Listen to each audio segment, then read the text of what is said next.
Hello students. तो कैसे हैं आप सब? I hope you all are fine.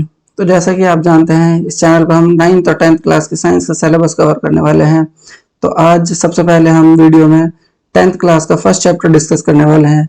और फर्स्ट चैप्टर हमारा जो है वो है chemical reactions and equations.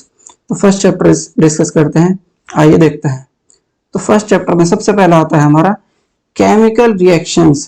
Chemical reactions actual में है क्या, तो इसके बारे में पढ़ते हैं।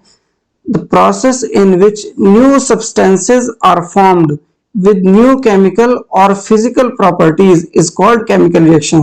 तो कोई भी प्रोसेस जिसमें कोई भी न्यू सब्सटेंस बनता है जिसकी न्यू केमिकल और न्यू फिजिकल प्रॉपर्टीज होती हैं, वो क्या कहलाती है? केमिकल रिएक्शंस कहलाती है। देखो जैसा हम यहाँ पर देख सकते हैं, सबसे बढ़िया एग्जांपल है हमारे पास, ये हाइड्रोजन है और ये ऑक्सीजन है। ये जब आपस में रिएक्ट करते हैं ये क्या बनाते हैं? वाटर बनाते हैं। देखो हाइड्रोजन भी क्या है? एक गैस है।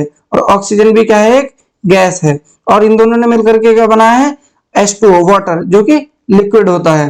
देखो इसी फिजिकल प्रॉपर्टी क्या थी कि गैस है, और इसकी फिजिकल प्रॉपर्टी क्या थी कि ऑक्सीजन भी गैस है। और इन दोनों ने मिलकर के क्या बनाया है?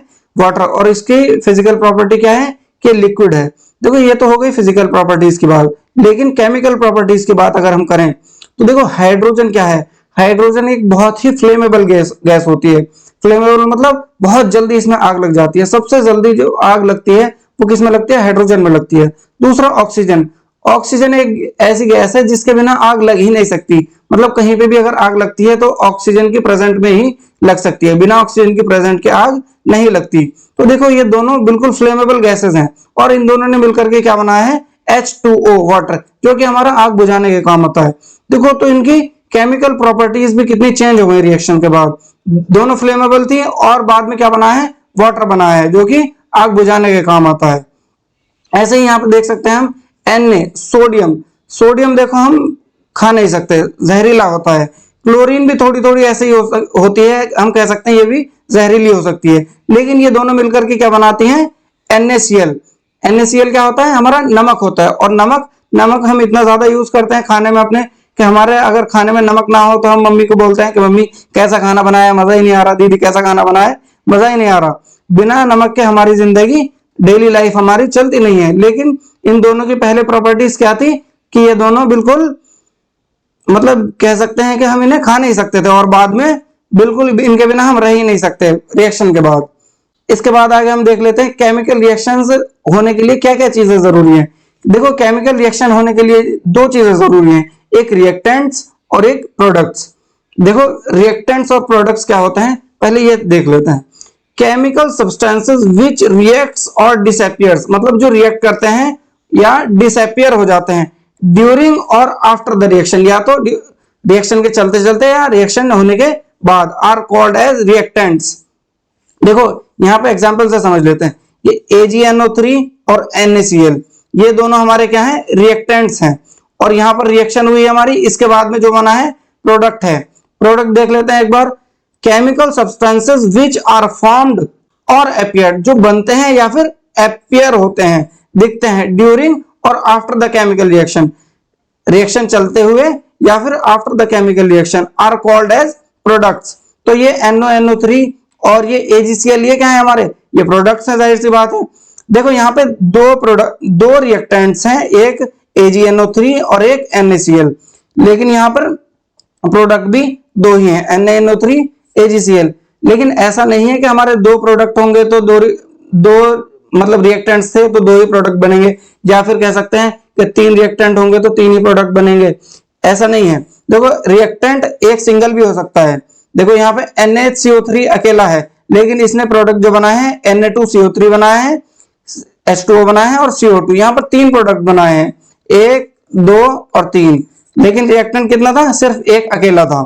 इसने कितने बनाए हैं? प्रोडक्ट 3। तो ऐसा जरूरी नहीं है कि जितने रिएक्टेंट होंगे उतने ही प्रोडक्ट होंगे, प्रोडक्ट ज्यादा भी हो सकते हैं, या फिर रिएक्टेंट ज्यादा हो सकते हैं, प्रोडक्ट हो सकता है सिर्फ एक ही बने। ठीक है, तो आगे देखते हैं। देखो एक हमारी एनसीईआरटी में दी हुई है case study of magnesium ribbon. आपके जो चैप्टर है आपने देखा होगा, उसमें डायग्राम बना हुआ है मैग्नीशियम रिबन का। तो देखिए इसमें एक्चुअल में होता क्या है। इसमें हमें इतना इंपॉर्टेंट तो नहीं है, लेकिन ऑब्जर्वेशंस कभी कभी एग्जाम्स में आ जाती हैं। ऑब्जर्वेशन क्या है? जब मैग्नीशियम को जलाया जाता है या ऑक्सीजन के साथ रिएक्ट किया जाता है। देखो ऑक्सीजन के साथ रिएक्ट करना या जलाना एक ही बात है। किसी भी चीज को जब हम जलाएंगे तो वो ऑक्सीजन से ही रिएक्ट होती है। अभी मैंने आपको बताया बिना ऑक्सीजन के आग नहीं लग सकती, बिना ऑक्सीजन के कोई भी चीज बर्न नहीं हो सकती। तो किसी भी चीज को जलाना मतलब ऑक्सीजन से रिएक्ट कराना। तो जब ऑक्सीजन से रिएक्ट करती है तो ये क्या बनता है, MgO, मैग्नीशियम ऑक्साइड। देखो Mg एक्चुअल में होता क्या है, आपने दिवाली पर या कभी भी जो फुलझड़ी जलाते हैं, फुलझड़ी में जो दो तरह के स्पार्कल होते हैं, देखो जब आपने जलाई होगी, येलो स्पार्क आता है, एक लाइट कलर का बिल्कुल व्हाइट स्पार्क आता है। देखो यहाँ पे डायग्राम में भी हम देख सकते हैं, ये जो पिक्चर है इसमें व्हाइट डेजलिंग फ्लेम्स आ रही हैं। तो देखो ऑब्जर्वेशन क्या हो सकती हैं, जब Mg जलता है या ऑक्सीजन से रिएक्ट करता है तो क्या होता है, व्हाइट डेजलिंग फ्लेम्स बनती हैं। एक तो व्हाइट डेजलिंग फ्लेम्स आती हैं और दूसरा white powder of MgO, magnesium oxide का व्हाइट पाउडर बन जाता है। देखो जब फुलझड़ी जल जाती है आपने देखा होगा व्हाइट पाउडर सा रह जाता है, उसके नीचे जो डंडी होती है फुलझड़ी की उसके नीचे व्हाइट पाउडर सा रह जाता है। उसके बाद आगे देखते हैं characters of chemical reaction. Chemical reaction जो होती हैं उनके क्या क्या कैरेक्टर्स हो सकते हैं। देखो वैसे तो जो हमारी एनसीईआरटी में दिए हुए हैं सिर्फ 4 ही कैरेक्टर्स दिए हुए हैं। कौन कौन से, चेंज इन स्टेट दे रखा है, change in colour, evolution of gas, change in temperature. ये 4 कैरेक्टर जो है हमारे एनसीईआरटी में दिए हुए हैं। लेकिन एक और होता है फॉर्मेशन ऑफ प्रेसिपिटेट, ये भी हमें पढ़ना है। तो आइए पहले एक बार डिटेल में इन्हें देख लेते हैं। देखो change in state, when the state of the substance changes, जब किसी भी सब्सटेंस की सिर्फ स्टेट चेंज होती है या किसी भी रिएक्शन में जब सब्सटेंसेस की स्टेट चेंज हो जाती है, मतलब क्या है, देखो ये CO कार्बन मोनोऑक्साइड क्या है, गैस है। H2 हाइड्रोजन ये क्या है, गैस है। लेकिन जब इन दोनों के बीच में रिएक्शन हुई तो क्या बनता है, CH3OH, ये क्या है, ये मिथेनॉल है, METHANOL, ये मिथेनॉल है। और मिथेनॉल क्या होता है, लिक्विड स्टेट में होता है। तो देखो ये दोनों हमारे जो रिएक्टेंट्स थे ये कैसे थे, गैसियस स्टेट में थे, और इसने क्या बनाया है, लिक्विड स्टेट में मेथनॉल बनाया है। दूसरी रिएक्शन हम देख लेते हैं, H2 आप जानते हैं हाइड्रोजन, O2 ऑक्सीजन आप जानते हैं, ये दोनों मिलकर के क्या बनाती हैं, लिक्विड बनाती हैं। देखो ये भी गैस है ये भी गैस है और इन्होंने स्टेट चेंज करके क्या बनाया है, लिक्विड बनाया है। तो मतलब कोई सी भी ऐसे रिएक्शन जिसमें सिर्फ स्टेट चेंज होती है, ये भी क्या है, हमारा एक कैरेक्टर है किसका, केमिकल रिएक्शंस का। नेक्स्ट देख लेते हैं चेंज इन कलर। तो कुछ रिएक्शंस ऐसी होती हैं जिनमें कलर चेंज होता है। When colour of the substance changes during और आफ्टर द रिएक्शन। ड्यूरिंग और आफ्टर का मतलब क्या है, ड्यूरिंग मतलब रिएक्शन चलते चलते या फिर आफ्टर रिएक्शन के बाद जब कलर चेंज होता है। देखो CuSO4 ये कैसा होता है, ब्लू कलर का होता है, ये होता है ब्लू कलर का। और ये बनाता क्या है, FeSO4, ये होता है लाइट ग्रीन कलर का, लाइट ग्रीन। देखो लाइट ग्रीन भी इतना लाइट होता है कि कभी कभी ऐसा लगता है कि बिल्कुल व्हाइट ही है, बहुत ज्यादा लाइट होता है। देखो Cu और O2 ये कॉपर कैसा होता है, ब्राउन कलर का, BROWN, ब्राउन। लेकिन जब ये रिएक्शन हो जाती है तो ये क्या बनाता है, कॉपर ऑक्साइड। और ये कैसा कलर का होता है, ये ब्लैक कलर का होता है। तो रिएक्शन में जब सिर्फ कलर ही चेंज होता है तो वो क्या होता है, ये भी एक प्रॉपर्टी। नेक्स्ट हमारा कैरेक्टर आ जाता है evolution of gas. Evolution of gas क्या है, देखो कुछ रिएक्शंस ऐसी होती हैं जिनमें प्रोग्रेस होने का या रिएक्शन के होने का तभी पता चलता है जब उनमें गैसेस निकलने लगती हैं, गैसेस रिलीज होने लगती हैं। तो देखो यहाँ पे एग्जांपल देख लेते हैं रिएक्शन से। PbNO3, PbNO3 क्या होता है, लेड नाइट्रेट। इसमें जब हीट पास करते हैं हम तो क्या बनता है, PbO। PbO क्या होता है, लेड ऑक्साइड। इसके साथ साथ में क्या बनता है, दो गैसेस भी बनते हैं। देखो NO2 गैस बनती है और O2 ऑक्सीजन गैस भी बनती है इसमें साथ साथ में। तो देखो यहाँ पर हमारा रिएक्टेंट से एक तो लेड ऑक्साइड बना और उसके बाद क्या बना, दो गैसेस बनी। तो रिएक्शन का पता चला जब ये गैसेस निकलने लग गई। उसके बाद सिंपल रिएक्शन हमारी है, ओ सॉरी ये गलत हो गया, H2O होना चाहिए।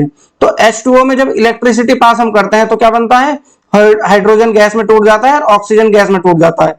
इसका हम एक्सपेरिमेंट करके भी दिखाएंगे आपको। तो चलिए पहले एक्सपेरिमेंट ही देख लेते हैं इसका। तो रिएक्शन के लिए हमने अपना सेटअप कर लिया है, ये एक बाउल है और इसमें हमने पानी भर लिया है। और ये आपको जैसे ही पता है घड़ी में डालने वाले सेल होते हैं, बैटरी, इन्हें हमने पानी में डाल दिया है। अब देखते हैं क्या होता है। देखिए थोड़ा अगर क्लोज शॉट लें हम इसका तो आपको दिखेंगे यहाँ पर पॉजिटिव एंड्स पर इसके बबल्स फॉर्म होना शुरू हो गए हैं और ये बबल्स धीरे धीरे ऊपर जा रहे हैं। देखो ये जा रहे हैं, बहुत छोटे छोटे बबल्स हैं ऑक्सीजन और हाइड्रोजन ब्रेक हो रही हैं। और सिर्फ पॉजिटिव एंड पर नहीं, आप देखिए नेगेटिव एंड्स पर भी ये रिएक्शन चल रही है, यहाँ पर भी।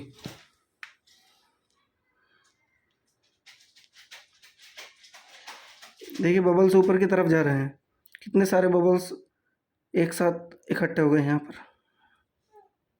तो आपने देखा किस तरह से इसमें हाइड्रोजन गैस और ऑक्सीजन गैस इवेपोरेट होने लग गई थी, छोटे छोटे बबल्स आने लग गए थे। नेक्स्ट हमारा है कैरेक्टर चेंज इन टेम्परेचर। देखो चेंज इन टेम्परेचर जो है ये बहुत ही बढ़िया कैरेक्टर है। बढ़िया से क्या मतलब है, क्योंकि हर रिएक्शन में पाया जाएगा। हर रिएक्शन से क्या मतलब है, देखो इवोल्यूशन ऑफ गैस है और चेंज इन स्टेट है, चेंज इन कलर है। हो सकता है ये सभी रिएक्शंस में ना हो, लेकिन चेंज इन टेम्परेचर जो होता है ये हर रिएक्शन में होता है। थोड़ा ज्यादा या थोड़ा कम हो सकता है, लेकिन होगा जरूर। देखो यहाँ पे हम देख भी सकते हैं, some change always occur in temperature. कुछ ना कुछ चेंज ऑलवेज हमेशा होता ही है ड्यूरिंग और आफ्टर रिएक्शन, या तो रिएक्शन के चलते चलते या रिएक्शन के हो जाने के बाद। टेम्परेचर में इधर डिक्रीज और इंक्रीज। टेम्परेचर ये नहीं कि बढ़ेगा ही, कम भी हो सकता है और ज्यादा भी हो सकता है टेम्परेचर। एग्जाम्पल देख लेते हैं इसका। रिएक्शन CaO कैल्शियम ऑक्साइड होता है, इसमें जब मिला जाता है पानी। देखो कैल्शियम ऑक्साइड एक्चुअल में होता क्या है, कैल्शियम ऑक्साइड होता है चूना। देखो पहले जमाने में जब कलर होता था तो चूने से कलर होता था। देखो अभी तो क्या है कि जब भी हम कलर कराते हैं दीवारों पर या पेंट कराते हैं तो क्या होता है, बाल्टी लाए दुकान से और एकदम एकदम पेंटर करके चले जाते हैं। लेकिन पहले ऐसा नहीं होता था। देखो चूने का जो होता था, चूना बहुत सारा लाया जाता था और उसे किसी ड्रम में डाल के या किसी बड़े बर्तन में डाल के रख दिया जाता था, उसमें पानी डाल दिया जाता था। कम से कम आधा एक घंटे के लिए पेंटर उसे छोड़ देते थे, क्योंकि उसमें से बहुत ज्यादा हीट निकलती थी।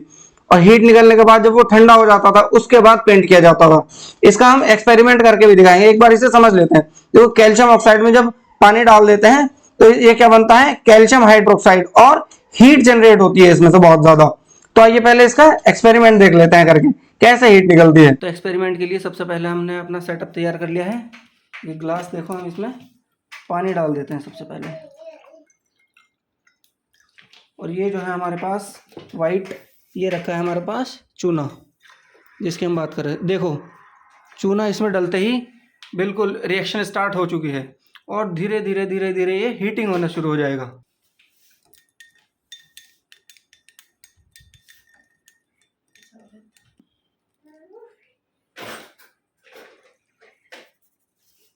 रिएक्शन थोड़ा जल्दी करने के लिए इसे एक बार हिला देते हैं हम।